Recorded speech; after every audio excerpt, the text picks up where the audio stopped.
A Course in Miracles, Lesson 299. Eternal holiness abides in me. My holiness is far beyond my own ability to understand or know. Yet God, my Father who created it, acknowledges my holiness as His. Our will together understands it, and our will together knows that it is so. Father, my holiness is not of me. It is not mine to be destroyed by sin. It is not mine to suffer from attack. Illusions can obscure it, but cannot put out its radiance nor dim its light. It stands forever perfect and untouched. In it are all things healed, for they remain as you created them, and I can know my holiness. For holiness itself created me, and I can know my source because it is your will that you be known. Lesson 299. Eternal holiness abides in me. Each word is a portal. Together they form a sentence that undoes the world. Let's start with eternal. Eternity isn't a really long time. It's no time. It's the absence of duration, the undoing of sequence, the collapse of before and after.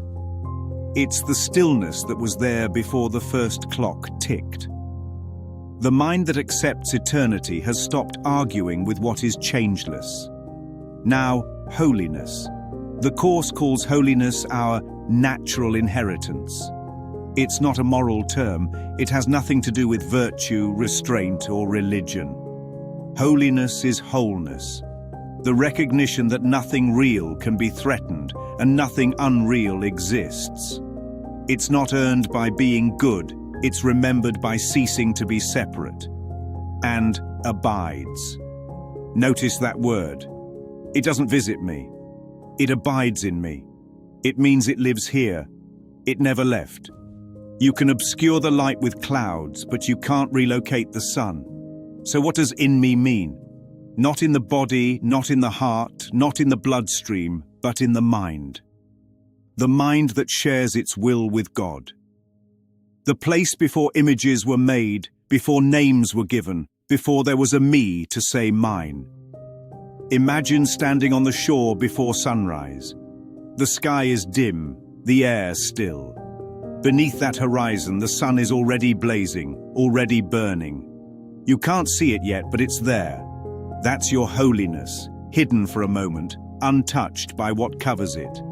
My holiness is far beyond my ability to understand. The ego hates that line because it wants to grasp what can only be experienced. It wants to dissect light with a scalpel of logic. But you don't analyze sunlight, you bask in it. You don't have to understand the combustion engine to drive home. You just have to turn the key. Our will together understands it. Our means the one mind, God and Son joined in purpose. Capital W will is creation itself, the extension of love without opposite. When the Course says our will together, it means the undoing of conflict. It means the mind has remembered it never separated. Understanding in this context isn't intellectual, it's union. To understand is to stand under the same truth. To know is to be it. Then comes the prayer, Father, my holiness is not mine. That line is liberation disguised as humility. You can't own what you are. Holiness isn't property, it's identity. The ego's whole game is ownership. My body, my thoughts, my accomplishments, my sin. But holiness isn't something to possess or protect, it's something to recognize. It is not mine to be destroyed by sin. Sin, separation, is the fantasy that holiness could fracture. But light doesn't break when glass shatters, it just passes through new forms.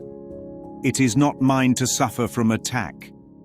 Attack is the ego's attempt to make illusion real. Yet no dream can strike truth. The Christ self is invulnerable because it isn't form. Illusions can obscure it but cannot put out its radiance.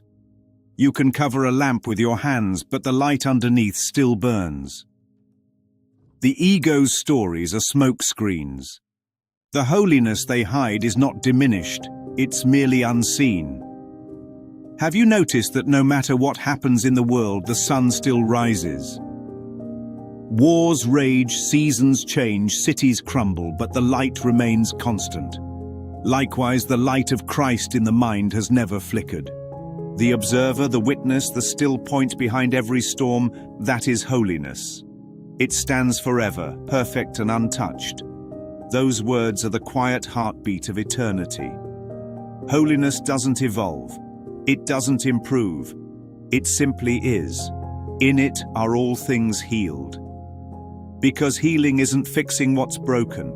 It's recognizing nothing was ever wrong. Everything remains as God created it. Every mistake is a misperception, not a real event. Every fall is a dream of walking away from home while never leaving the living room of heaven. So far am I as God's beloved there. To be there isn't spatial, it's awareness. It's the recognition that I and the Father are one is not poetry, it's fact. Let all things be exactly as they are.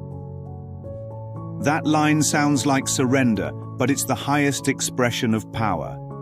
Because to let things be as they are is to stop judging them. Judgment projects. Holiness accepts. And finally, I can know my holiness, for holiness itself created me. This is the circle closed, the circle that never began. You can know holiness because you are what knows. The knower and the known are one.